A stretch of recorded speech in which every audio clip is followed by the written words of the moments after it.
Peace, peace, peace. It's your boy Juice Wanna with another episode of Smoke and Jokes, where we discuss today's topics while indulging in the greatest of herbal essences. And today's show is brought to you by, alien berries. I'm getting low. You know what I'm saying? Getting low on these alien berries. So, as we get into this, I'm going to go again, as you can see in the title, right? The book of Job. So now we're into chapter 9. Now, this right here is a very revealing chapter, right? This is going to connect you to everything that you're reading underneath. The Epic of Gilgamesh, the Jews, the celestial planes. We're going to be dealing with a lot. We're going to learn how, to make God, basically. The making of God through this text right here, right? So, let me bring this up. Now, I'm going to be away from y'all most of the time. I'm not trying to showboat on this. You know what I'm saying? So, I'm going to be away, and I'm going to let you just see what I'm talking about, right? I'm bring up this backdrop here and take me away, right? So it goes. Then Job answered and said, I know it is of a truth, but how should man be just with God? If he will contend with him, he cannot answer him 1 of 100. He is wise in heart and mighty in strength, who hath hardened himself against him and has prospered. Which removeth the mountains, and they know not, which overturneth them in his anger, which shaketh the earth out of her place, and the pillars thereof tremble, which commandeth the sun, and it riseth not, and sealeth up the stars, which alone spreadeth out the heavens, and treadeth upon the waves of the sea, which maketh Arcturus, Orion, the Pleiades, and the chambers of the south. Now, I'm going to get into from 7 through 9, which I'm going to read to you again. It says, which commandeth the sun, and it rises not, and sealeth up the stars, which alone spreadeth out the heavens, and treaded upon the heavens, and treaded upon the waves of the sea, which maketh Arcturus, Orion, the Pleiades, and the chambers of the south.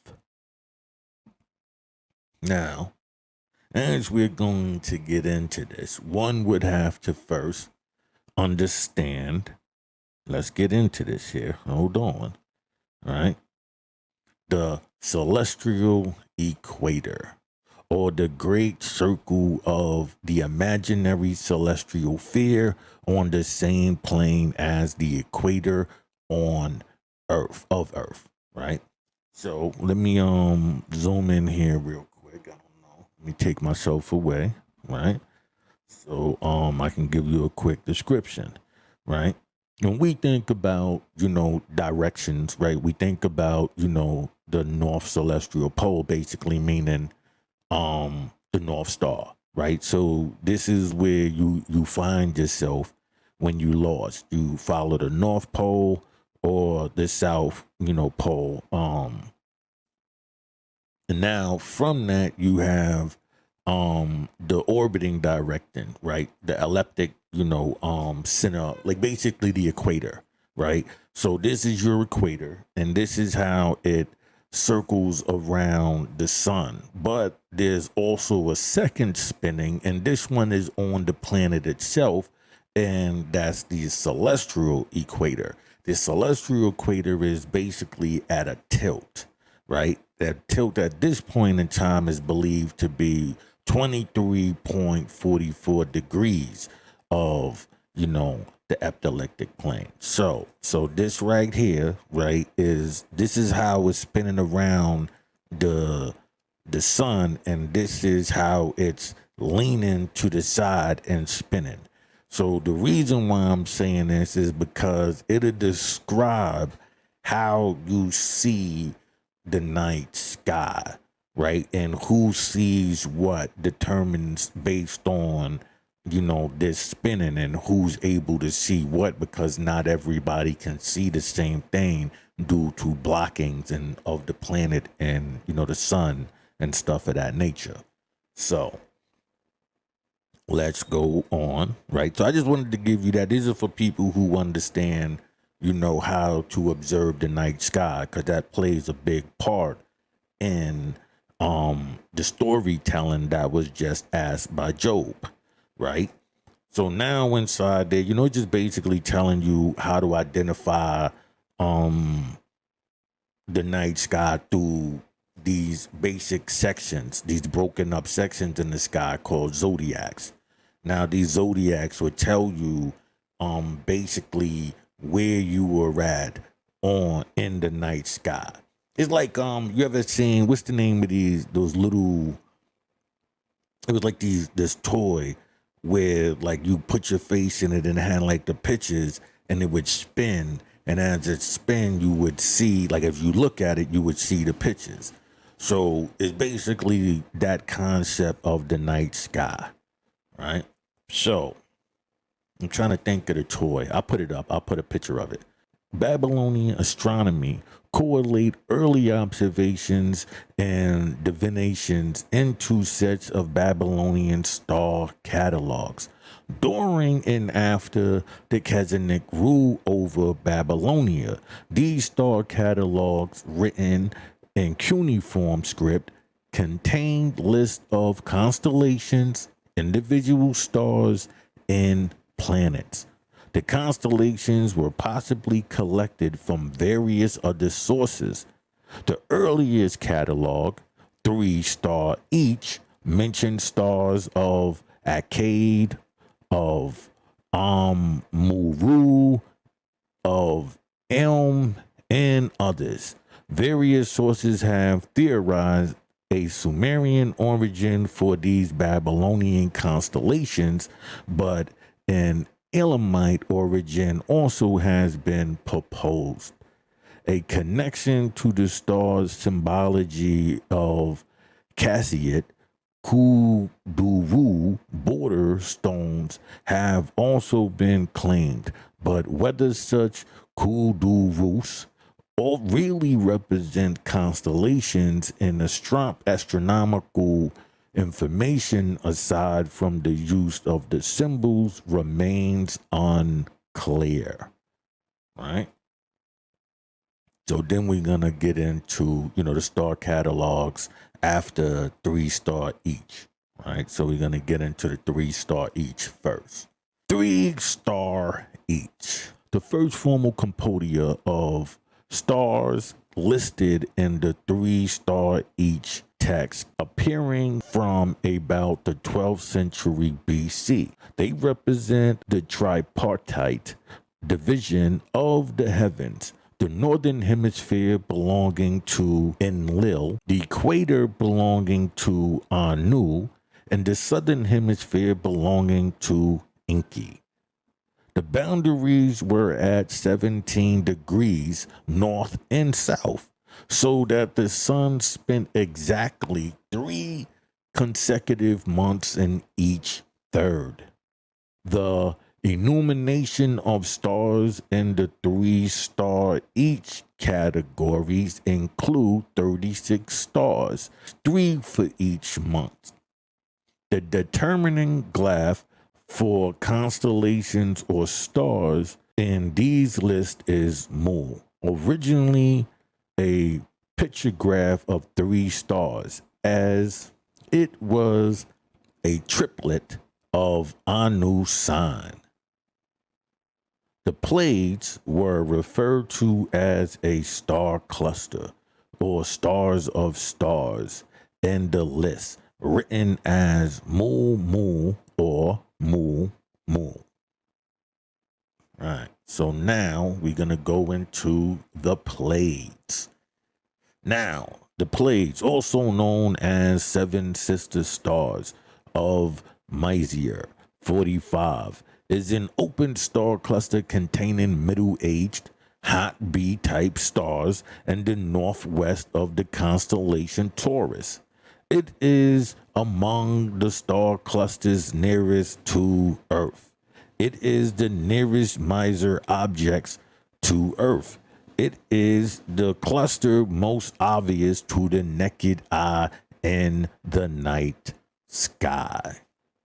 All right. So then we're gonna get into the Mu Alpan. But for this, I really just wanted to start from the Babylonian star catalogs entered Greek anatomy in the 4th century BC via Exodus of Cundus and others. A few of the constellation names is used in modern astronomy can be traced to Babylonian sources via Greek astronomy. Among the most ancient constellations are those that mark the 4 cardinal points of the year in the Middle Bronze Age. The Bull, Taurus, also known as the Steer of Heaven, marking the vernal equinox. Basically, the steer meaning it's time to start farming, people. It's time. The Leo, the lion marking summer, meaning that you can eat off the land. You good. You the lion. You can rest. You good. You know what I'm saying? The Scorpio. Now me, I'm just assuming the Scorpio represented, danger, the sting. You're about to feel it. You know what I'm saying? If your ass don't act right, if you don't start stacking up, you about to fucking feel it, because this is autumn. You know what I'm saying? You see the changes. So then you got Capricornus, the goat horned, or goatfish, marking winter solstice, right? It is a magical hybrid depicted on boundary stones from about 2000 BC as a symbol of air, right? That's when you look at the epic, if you ever look at the pictures of Epic of Gilgamesh, which I'll put up, you'll see with the goatfish, this hybrid is. Well, anyway, the goatfish, I'm gonna say, also represents the storing of food, the meat and fish for the winter seasons, right? The winter season, should I say, the winter months, right? So now we're gonna get into the Mu Alpine, right? Is a conventional title given to a Babylonian composium that deals with many diverse aspects of Babylonian astronomy and astrology. It is the tradition of early star catalogs, the so-called 3-star each list, but represents an expanded version based on more accurate observation, likely compiled around 1000 BCE. The text lists the names of 66 stars and constellations, and further gives a number of indications such as rising, settings, and cumulation dates that help to map out the basic structure of the Babylonian map. The text is preserved in a 17th century BCE copy on a pair of tablets, named for their inceptive, corresponding to the first constellations of the year, Mu Alpine, the plow, identified with stars in the area of the modern constellations of Cassia, Andromeda, and Triangulum, according to the compilations of suggestions by Gosum, and Kukum, right? Now, mind you, this is a note that there's a guy that's stating that the constellations suggested do not relate to the place of the plow and the wolf in the center of the these Germans zodiac. Hence, he suspects the above authors are incorrect in the wolf and the plow at the poles of the regions in the center. I just wanted to throw that in there. You don't want to give everything with this set idea. You want to give open so that way somebody else can add in, right? So then let's go to parts. The text runs in 2 tablets and possibly a 3rd auxiliary tablet. It is organized as follows. Tablet 1, descriptions of the static sky, catalog of astriums, inventory of the sky, date of holistic risings in the Babylonian calendar, simultaneous rise and settings, times intervals between holistic risings, Zekpu estriums are in the path of the moon, motions and planets. This is tablet 2, changes in the sky, motions of planets in the lunar path, determining cardinal points of the year, holistic risings and wind direction, planets visibility, intercalary rules, shadow lengths of the sundial, water clock, and omens. Now let's get into tablet 1. The first tablet is the most important resource of any potential reconstruction of the Babylonian star map, as its various sections located the constellations in relation to each other to the calendar. Tablet 1 has 6 main sections, right? All the major stars in the constellations are listed and organized into 3 broad divisions according to celestial latitudes, allocating each star to 3 paths. Right, now let's get into these 3 paths real quick. Right, you see the paths right here, right? Enlil, Anu, and E. These are the 3 gods who are seated in heaven permanently, right? So you see the paths that they are taking.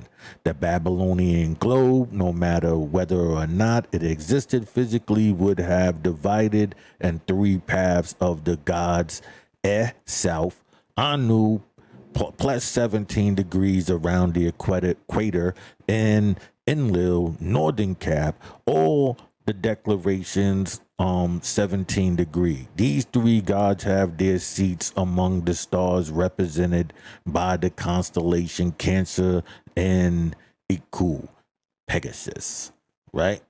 So now let's go here, right? Then we go the northern path of Enlil, containing 33 stars or constellations. The presumable equatorial path of Anu, containing 23 stars or constellations, and the southern path of E, containing 15 stars or constellations. Most of the stars and constellations are further attributed to a variety of Near Eastern deities. The path of Anu is considered as a belt around the celestial equator with a width of roughly plus 17 degrees that is divided in 23 equal parts or 30 degrees length, representing ideal months. Right? The holistic rising datings of 34 stars and constellations are given according to the 360-day ideal calendar year. List of stars and constellations that rise set at the same time.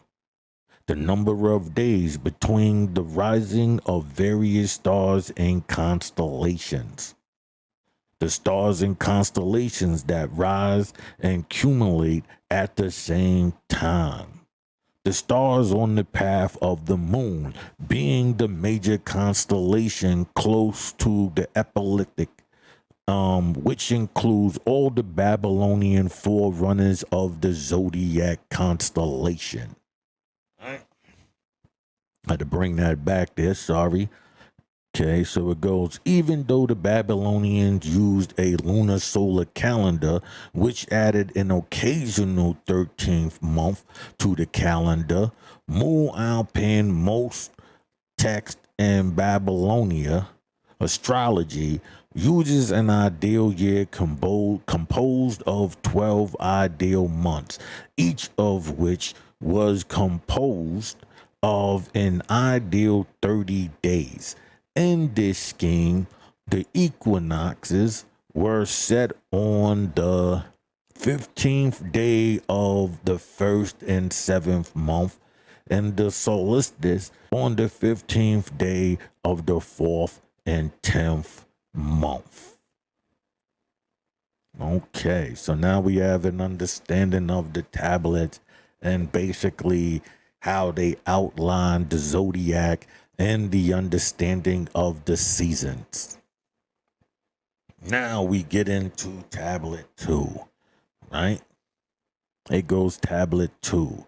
The second tablet is a greater interest, is of greater interest to historians of science, as it furnishes us with many of the methods and procedures used by Babylonian astrologers to predict the movements of the sun, moon, and planets, as well as the various methods used to regulate the calendar.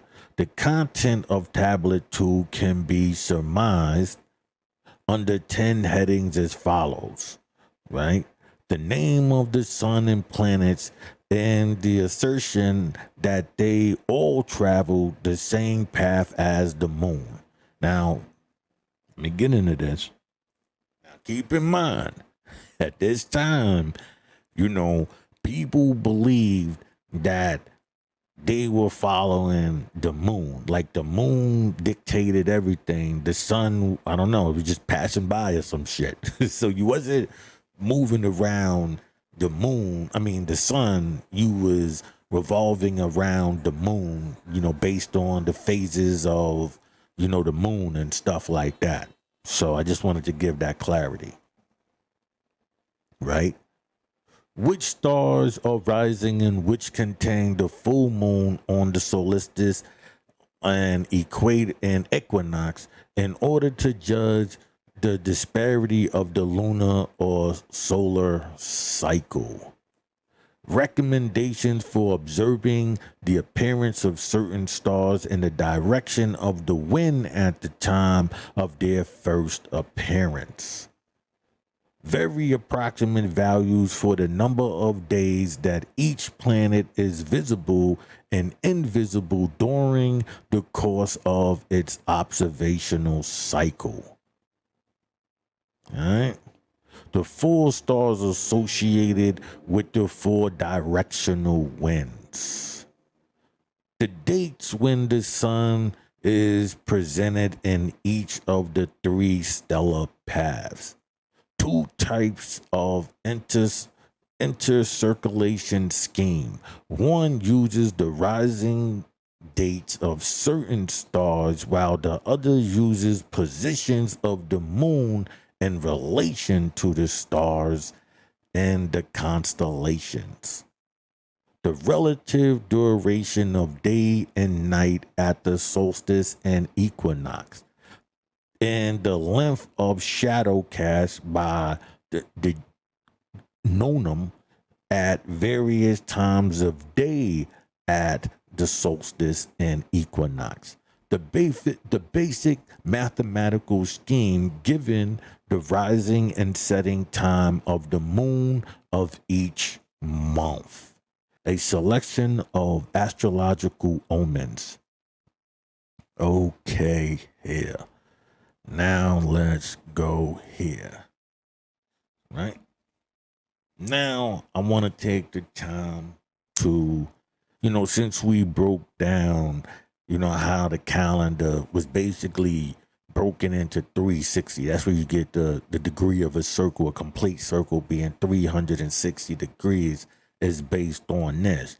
But even that finding is proven to be wrong if we're basing 360 degrees on a year where there's still slight miscalculations and they have to add days, weeks, or months to the calendar, right? So let's get, and that's where you get like a leap year, a leap day, or no, a leap week, a weekday, and even a leap month, right? So let's go. It goes into calculations, or embolism is timekeeping in the intersection of a leap day, week, or month into some calendar years to make the calendar follow the season or moon phases. Lunisolar calendars may require intercalculations of both days and months. All right, so here we go. Let's get into the function of the text. Mu-Alpan is considered an early known compendium of astronomical knowledge, right? The compiled list in text might have different origins in Mesopotamia. List 2, 3, and 4 on tablet 1 seems to originated from different traditions in making the calendar. List 2 starts with the rising of the constellation of the Arrow stars around Sirius, while list 4 all rising dates refer to the rising of Supa. Let me see if I can bring this in. I think this is too far from y'all. Okay, so let's see. Referred a rising of Supa, star in the vicinity of Arcturus. Remember what we said about Arcturus, right?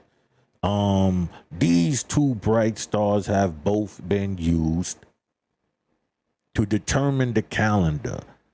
The two lists of Mu-Alpan perfectly map on each other, although real observations have error bar of 5 days. This suggests that the data had been made to fit or had been read from a globe, if it existed, which has no archaeological proof but is an appropriate hypothesis and is highly likely after the 4th century BCE, when it is proven in Greece.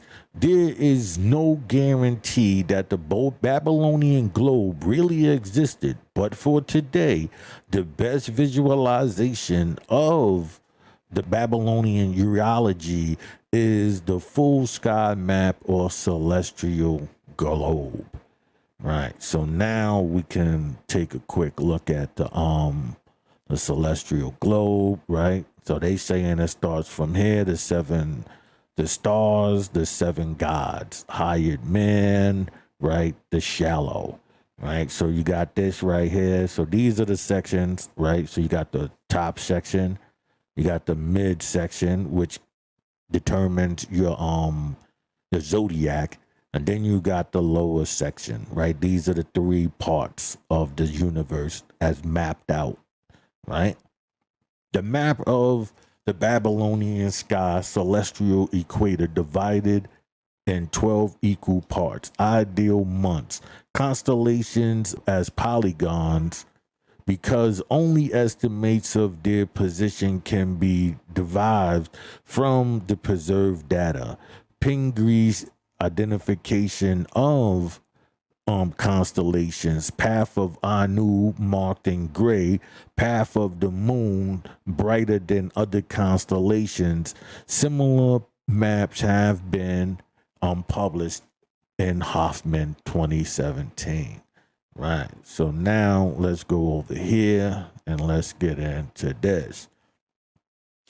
The data in Mu Alpine represents no observable time unit. The day and month in Mu Alpine are ideal days and months, i.e. fractions of the surreal year that are obtained by dividing the length of the lunar month by 30, or the number of real days per year by 360, depending on the context.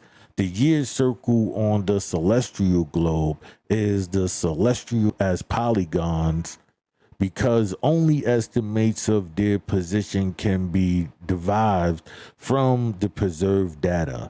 Pingree's identification of constellations, path of Anu marked in gray, path of the moon brighter than other constellations. Similar maps have been published in Hoffman 2017. Right. So now let's go over here and let's get into this. The data in Mu Alpine represents no observable time unit. The day and month in Mu Alpine are ideal days and months, i.e. fractions of the surreal year that are obtained by dividing the length of the lunar month by 30, or the number of real days per year by 360, depending on the context. The year circle on the celestial globe is the celestial equator. Dividing the celestial equator by 360, we obtain the degree of right assertion, Ra, equaling the Babylonian unit of us, or one span, or one ideal day. I'm going to get into a span in a second. A group of 30 ideal days of this type forms one ideal month. Thus, we can visualize the ideal month on a celestial map at the celestial equator. According to these schemes, the dates of the holistic risings and setting of Mu Alpine are given. Now, before we go into that, let me break down this one span. Right now, when you read things, you come across things, and if we're going to do a mapping in time, right, we should know how this mathematics and all of that was performed, especially in that time. So a span, right, let me take me away again, is the distance measured by a human hand from the tip of the thumb to the tip of the little finger, right? And like this, right? So this is a span from the tip of the thumb to the tip of a little finger, right? Little finger. In ancient times, a span was considered to be half a cubit.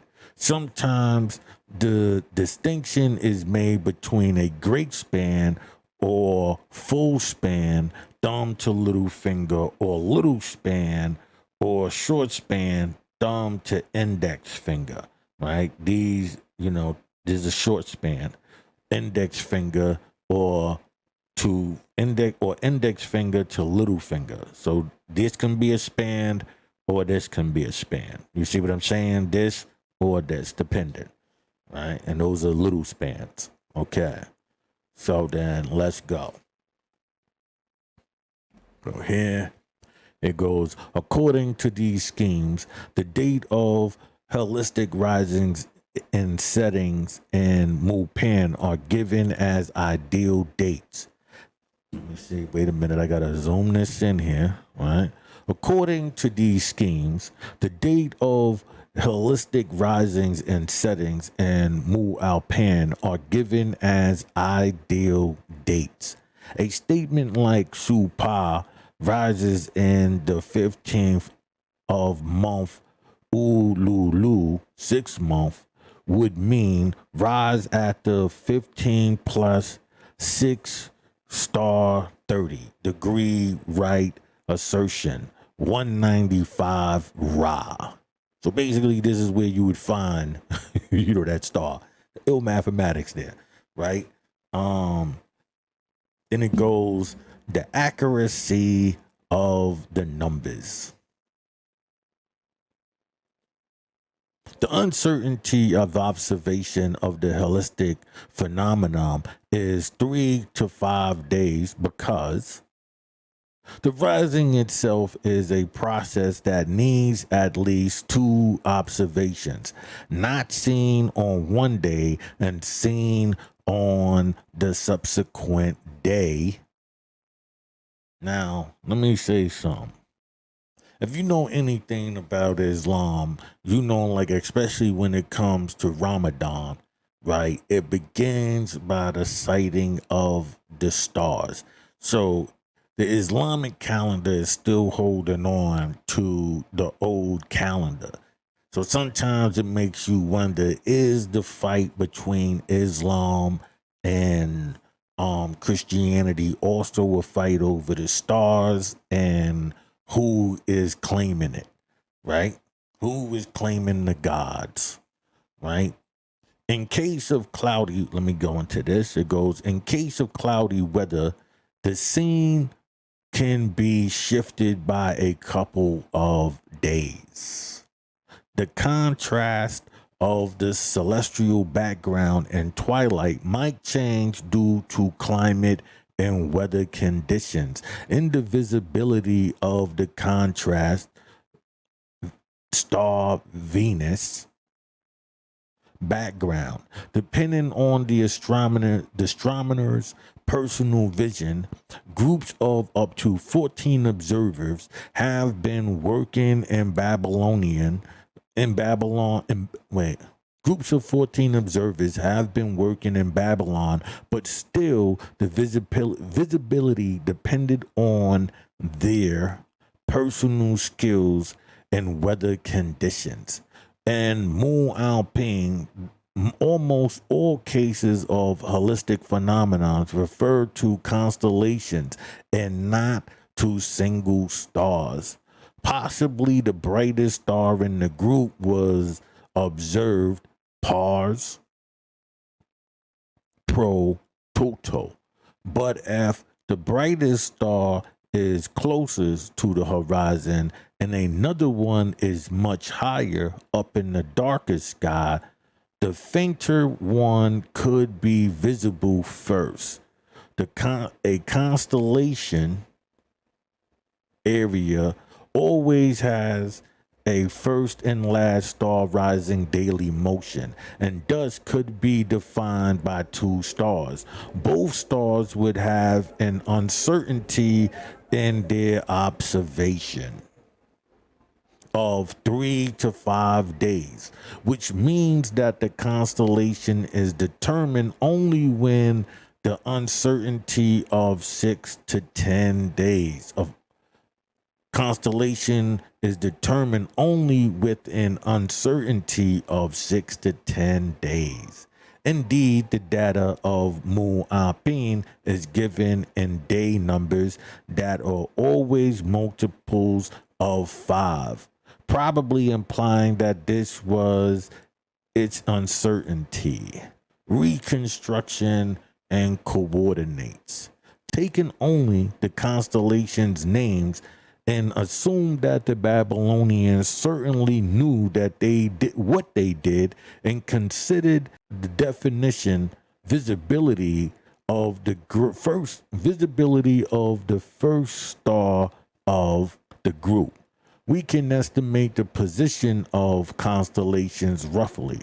However, the uncertainty of the observation means that we can estimate the position constellations equal rising at a given ideal day, which translates into points coordinated with computations, only within an error bar that extends to the diameter of its area. So now let's go. Now this is the accuracy of the numbers. So then let's go to Path of the Moon. This is the pre-zodiac. These depictions have been created for various opportunities and planetariums. They are based on the standard knowledge of astrology and some studies especially dedicated to the identification of these constellations, right? So this is the Mul Alpan and the associated god according to the list, right? So we got Mul Alpan, many stars or star clusters, the Pleiades, which is Anu, right? Which is the god Anu. But you know, as you can see, the renaming when they called it the sister stars, because you have a you know, the woke community, they're running around and, you know, they're saying that a group, which, you know, there was a group, but this came after. So they're going off of that premise of, you know, ladies first. Okay. So Sugi, right? This is the old man, and Lil, right? You know, the crook. This is all, you know, basically his section, right? And then, you know, again, this is all inside that section. Then we got Anu, right? And his section, right? And then we got, you know, the section, right? And then we got the Anu, right? So these are the breakdowns of the zodiac, right? So then it goes, okay, there are other constellation names which can be traced to Bronze Age origin, including Gemini, the twins from, right? Mu, Mas, Ta, Ba, Gao, Gao, the great twins, Cancer, the crab, right?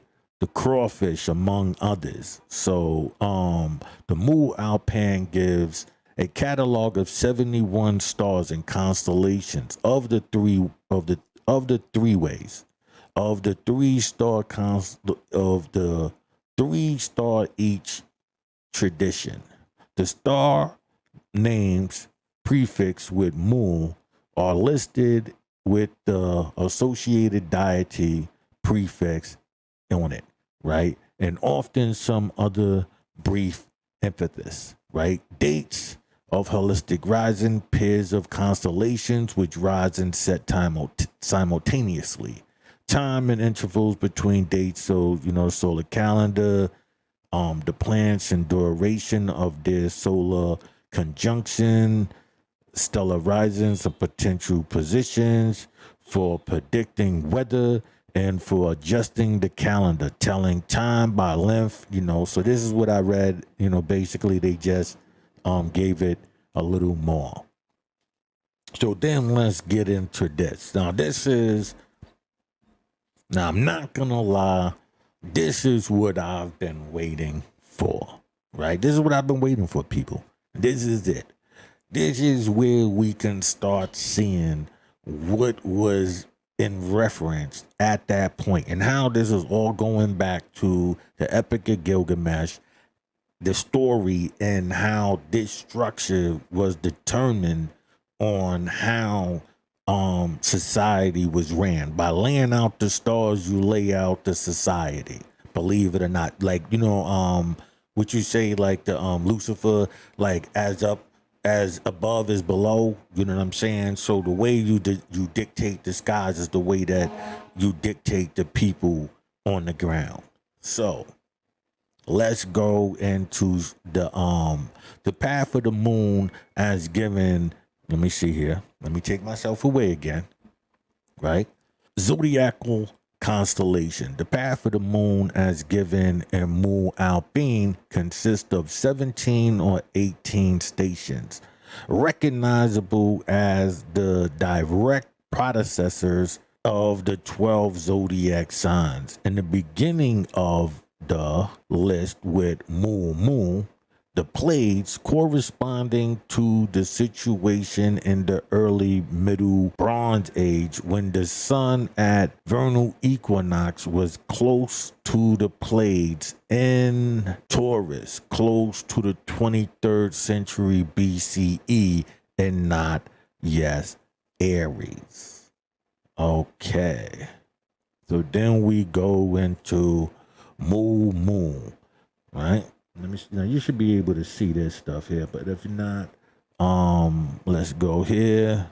Sumerian is moon, Zapu, star clusters, star of stars, or the Bristol, right? And then it goes the Pleiades, right? So these are just basically the signs and what they mean. So we just gonna go from translation to Western equivalent. Okay, we'll just do that.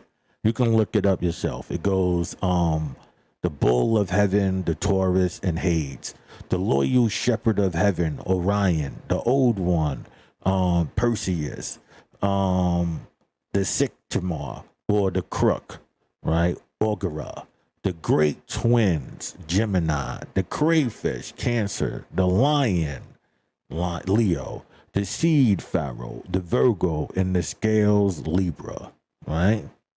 So now I want you to pay attention to this, right? Because we're going to get deeper and deeper, right? The cutter, Scorpius, the god, Piblig-Sag, or the overseer, Sagittarius, the goatfish, Capricorn, the great one, Aquarius, the tails, Pisces, the great swallow, South Pisces, and this is the goddess Anunnaki, or the stag, Pisces, Anaconda, Andromeda, right? The farm worker, Aries. Now, all of this plays a major part. So, let's get into this. It goes the tale of the great swallow. Items 15 and 16 above have also been read as a single constellation, the tale of the swallow, Pisces. This is the source of the uncertainty over the number of constellations 17 and 18. The Babylonian zodiac, all constellations of the Iron Age, 12 zodiac signs are present among them, most of them with names that clearly identify them, while some reached Greek astronomy with altered names. Thus, Pharaoh became Virgo, Piblig-Sag, Sagittarius, the Great One, Aquarius, Swallowtail, Pisces, and Farm Worker was interpreted as Aries. Virgo and her main star scepter have Babylonian precedents. The moon Alpine associated Absine, the pharaoh, with the Sumerian goddess Shala. And on bounty stones of the Khazid era, Shala is controversial, depicted as holding the length of grain, regarding Sagittarius. Piblig-Sag is a comparative obscure Sumerian god, later identified with Ninnutra. Another name for the constellation was Nabu, the soldier. Aquarius, the water pourer, represented air, the water god, dubbed the Great One, and the moon Alpine, it contained the water solstice in early Bronze Age. In Greek anatomy, he became represented as simply a single vase from which the stream poured down to Pisces or Aquarius. The name in the Hindu zodiac is likewise Kumbh, water pitcher, showing that the zodiac reached India via Greek intermediaries. The current definition of Pisces is the youngest of the zodiacal constellations, the shallow. The Babylonian astronomy included the Western fish, but was larger as it included a parts of Pegasus. The square of Pegasus was the constellation of the field, shown with the Deidre's zodiac between the two fishes. The northern fish and part of Andromeda represented the goddess Anunnatum, the lady of the heaven. Late Babylonian sources mentioned also Du-Nu-Nu, the fish cord. It is unclear how the farm worker of Mu-Alpine became Aries, the ram of Greek tradition, possibly via associated with Dumuzi, the shepherd. Somewhere around the 5th century BCE, Babylonian astronomical texts began to describe the position of the sun, moon, and planets in terms of 12 equal spaced signs, each associated with a zodiacal constellation, each divided into 30 degrees, thus expand. This normalized zodiac is fixed to the stars and totals 360 degrees. So let's get into the Babylonian calendar. The Babylonian calendar was a lunar. Wait, let's see here. Make sure you can see this. All right. It goes. The Babylonian calendar was a lunisolar calendar with years consisting of 12 lunar months, each beginning when a new crescent moon was first sighted low in the western horizon at sunset, plus an interstellar month inserted as needed by decree. The calendar is based on the Sumerian third dynasty of Ur. Predecessors preserved the Umar calendar of Shanghai 20th century. Right, so this is the Sumerian, right, the way they calculated time, right, concept cycle, ratio. So this is a great year. This is just a regular year. Now the great years, you know, like the Mayans. So this is where you see this travel, and I'm gonna get into all of that later. But year, month, day, watch, right, Gez, cubits, right? Then you got your units and all of this stuff here. So now let's get into months, right? The year begins in spring and is divided into Res Sati, beginning, Misil Sati, middle, and Keet Sati, end of the year. The word for month was Erhu. Construct states Aha, whatever. The chief deity of the Assyrians is assigned the surplus intercalculary month, showing that the calendar originated in Babylonia and not later Assyrian times. During the 6th century BC, Babylonian captivity of the Jews, the Babylonian month names were adopted into the Hebrew calendar. In Iraq and in the Levant, the Georgian solar calendar is used with these names replacing the Latin ones as Arabic names of Roman months. The Assyrian calendar used in an example also the Turkish month. These were inspired by the Ottoman Rumi calendar, itself derived from the Roman Julian solar calendar, despite appropriating the mere Babylonian name. Their months are not equivalent to those of the Hebrew and Babylonian lunisolar calendar. Okay, pay attention to that. Okay, so now let's once again get into it, because now we are about to get into the zodiac signs through the Babylonians.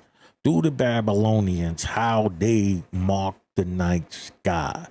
And this is where it all opens up, people. Here we go.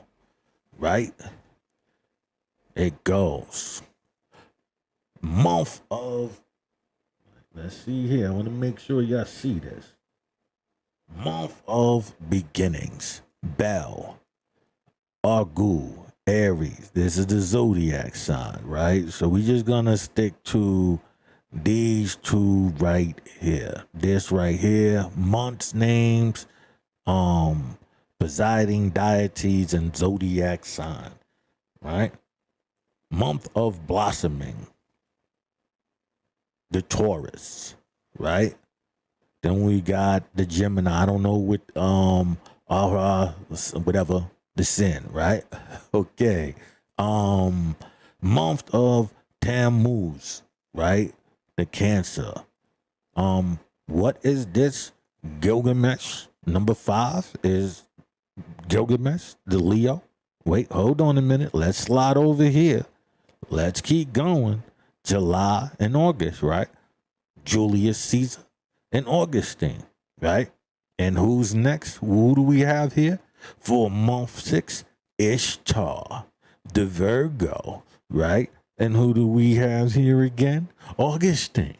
Oh, so that's why a lot of people would say that, you know, Christianity is gay and the J needs to be removed, because the J in this, it comes from July, which is Julius Caesar, and Julius Caesar, which I guess is supposedly Jesus. Like, you know, they're trying to imply that that's Jesus. And August, right, which would be, right, Ishtar. So the original months would go to Gilgamesh and Ishtar, which I also told you is, you know, the whole basis of this whole show, where we are talking about the book of Job and how it's associated with Gilgamesh, how the Bible is basically a redesign of the story of Gilgamesh while giving historical evidence to prove it. It left the clues right there for you. It clearly left it and said, it asked, when we go, let me come over here now, right? Let's go back now. Hold on. Let me see.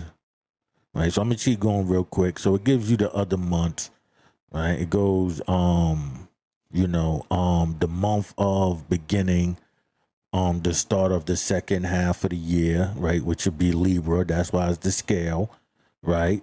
The month, the 8th month, which is Murdoch, right? Which is another god. These are the gods after a while, right? These are the gods up in the sky. So when you see these names and you see them associated with people, you come to the understanding how to make a god, right? How to set this up to control the people, right? This is why they on TV, you know, on movies and you hear, or even musicians, they called stars, right? Bigger than life, who has been put up on this mantle, right?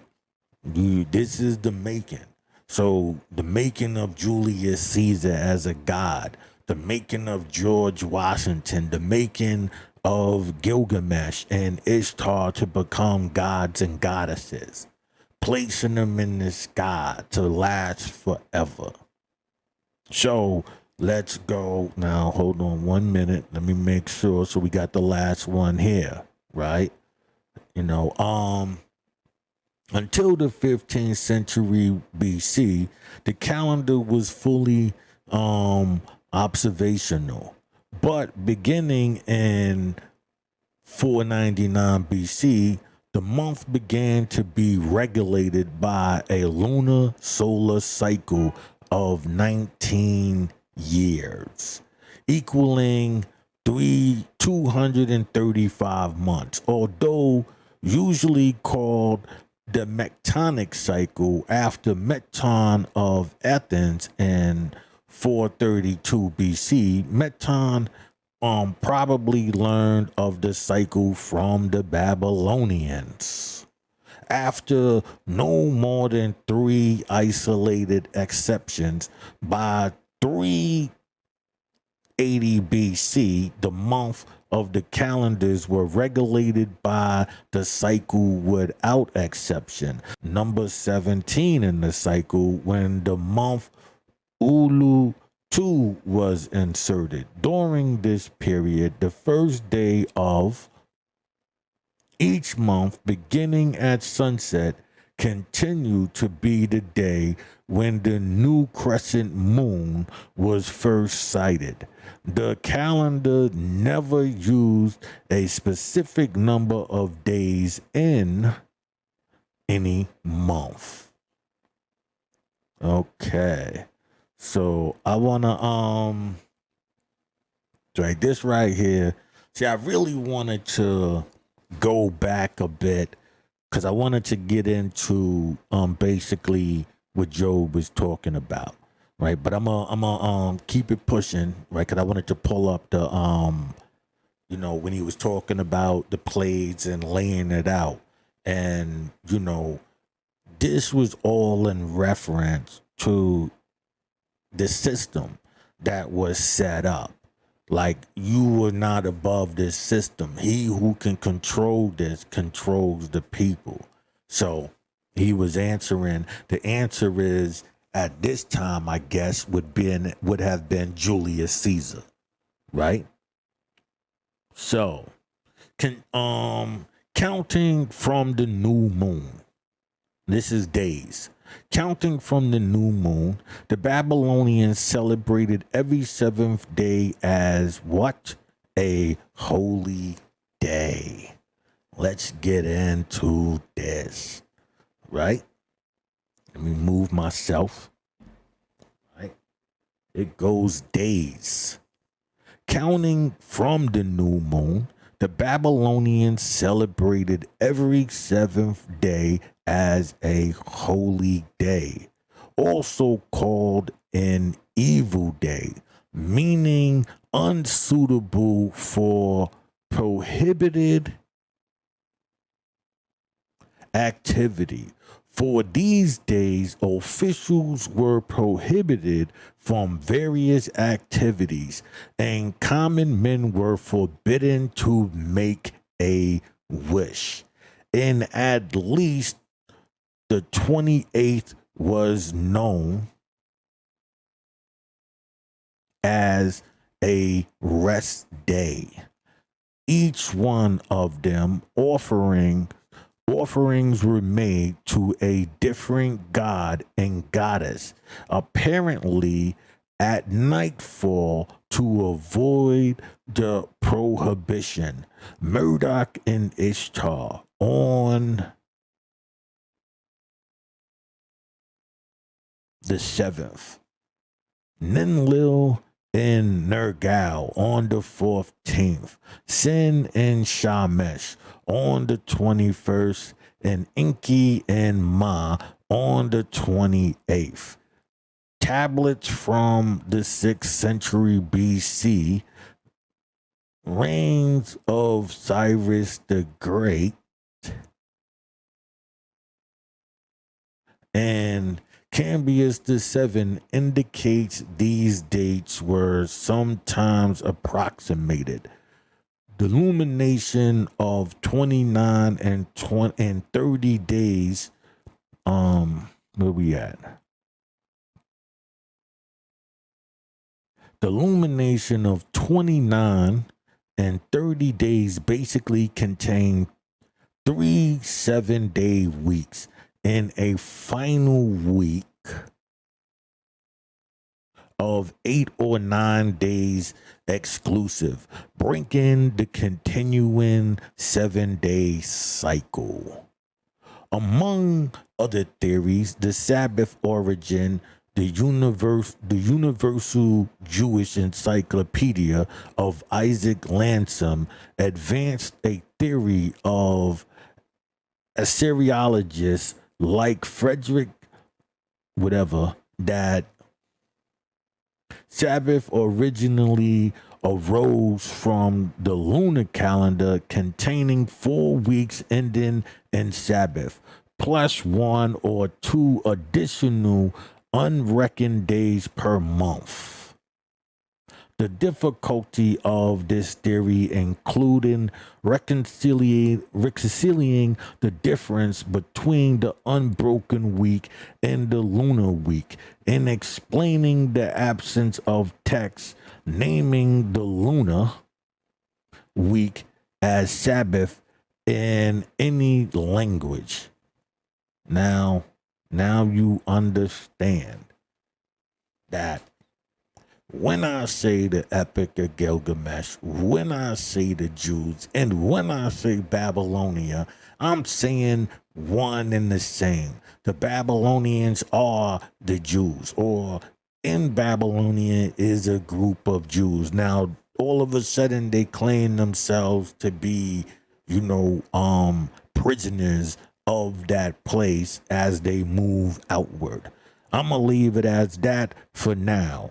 But I will be getting deeper into this because, like I said, from this one piece of information in the Bible, your world will open up just by doing the research. So I'm going to slide out for now. I'm going to end this one because, I don't want to hold y'all up. And it's going to be a part 2 where I get even more deeper into how the Epic of Gilgamesh, how the Babylonians, and how the whole Bible plays a part. And it's all open from the first book of the Bible, which is Job. Okay, this is your boy Juice Winner with another episode of Smoke and Jokes, where we discuss today's topics while indulging in the greatest of herbal essences. Today's show is brought to you by no other than alien berries. Yes, alien berries. Because make no mistake, these fruits are foreign. Peace.